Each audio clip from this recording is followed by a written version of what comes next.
At ito na nga mga best ang binigay sa akin ng aking napakabait na biana. Napakasarap mga best niyan dahil yan ay minatamis na saging. At ang ibang lahok pa nga pala niyan mga best ay Singapore at balinghoy. Kaya naman napakasarap talaga niyan mga best at namimiss ko na talaga yung ganyang luto. At ito pa nga mga best at dahil magtatanghalian na ay tayo ay magluluto na. At ito ang gawin nyo sa papaya para lalong sumarap ang inyong tanghalian. At ayan na nga mga best.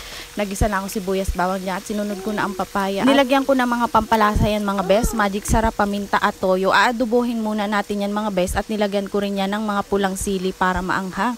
At pagkatapos nga yan lalagyan natin yan mga best ng sardinas at talagang yan ang pambansang ulam natin mga best. Lalagyan natin yan ng kaunting tubig mga best. At yan na nga po mga best, lalagyan natin yan ng asukal para matamis yan. Yan po ang tawag po sa luto na yan ay spicy and sweet papaya with sardines at lalagyan din natin yan ng oyster sauce. At yan po ay papaigahin natin mga best at yun po ang pinakamasarap dyan. At pagka malapot na nga mga best yan ay luto na yan at katulad nga ng ganito at napakasarap niyan mga best kaya try nyo na. At hindi lang yan mga best ang ulam natin dahil tayo ay magpipirito ng matambaka at yan po ang partner dyan sa ating gulay for today's video. Kaya naman mga best, anong tanghalian ninyo? At ito ang napakasimple naming tanghalian for today's video mga best at kayo naman ay talagang matatakam dyan ay abaw. At ito pa mga best, may panghimagas pa tayo. Yun lang, bye!